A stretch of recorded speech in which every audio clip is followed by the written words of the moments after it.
The landscape of television on gender representation changed a lot from the 1980s to the 1990s. As the ideology evolved, along with the second to third waves of feminism movements, more and more social conformity and systematic regulations were challenged, and thereby wide variety of female characters on screen emerged as blossoms.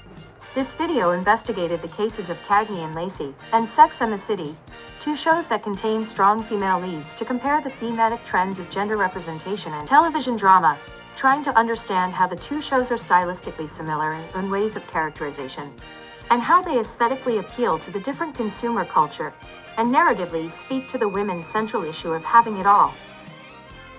Cagney and Lacey and Sex and the City shared similar stylistic choices of characterizations and setting.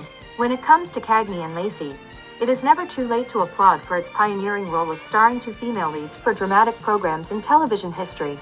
The show sets the two women working in a traditionally male-dominated field as detectives in the New York Police Department. Still, they appear as two independent and competent individuals who are co-workers and close friends, deal with problems with strong self-initiatives, and do not need to be saved by men.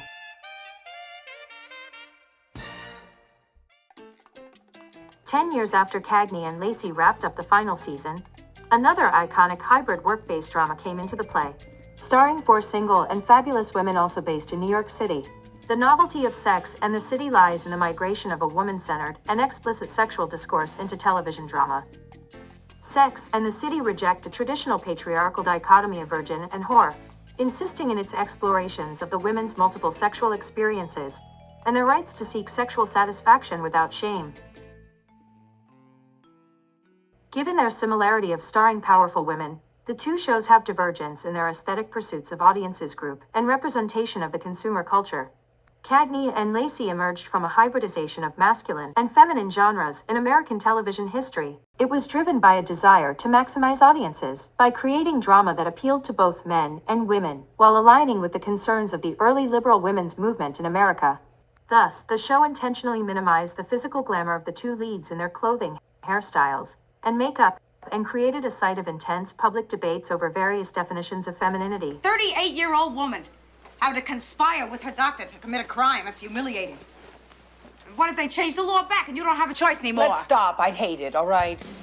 If Cagney and Lacey is a sociology journal that employs a scholarly approach to touch on serious liberal feminist issues, then Sex and the City is a glossy women's magazine that uses a consumerist approach to sexuality, in which women's sexual pleasure and agency is frankly encouraged as part of a consumer lifestyle and attitude. Sex in this context becomes like shopping, a marker of identity, a source of pleasure.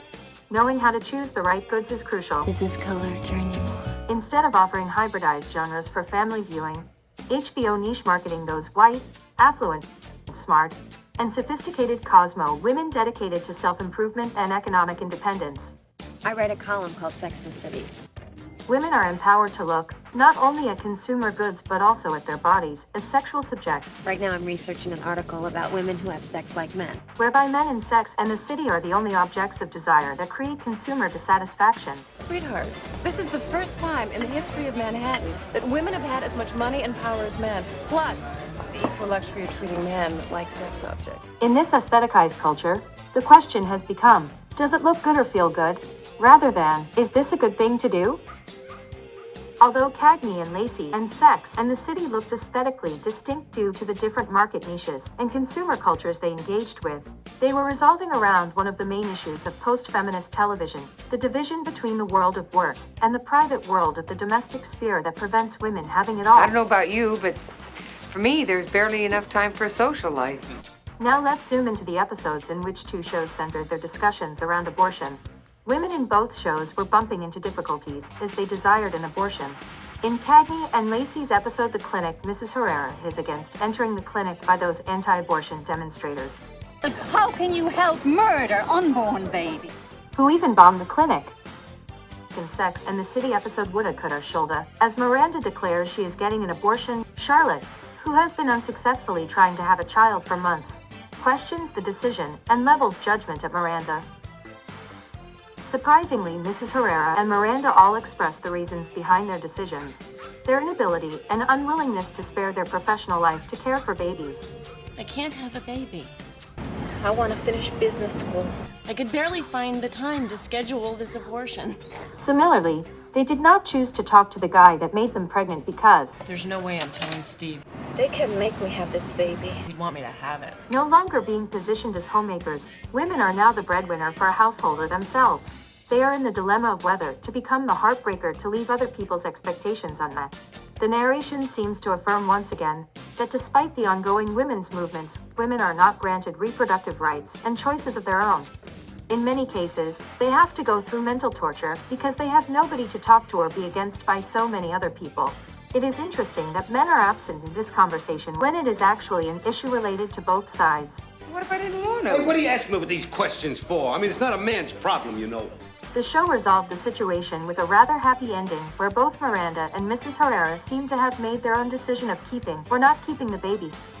However, to what extent did their decision influence their original plan? Can those working women resolve the expectation of other people by factoring a baby into their life? The show's left those questions unanswered.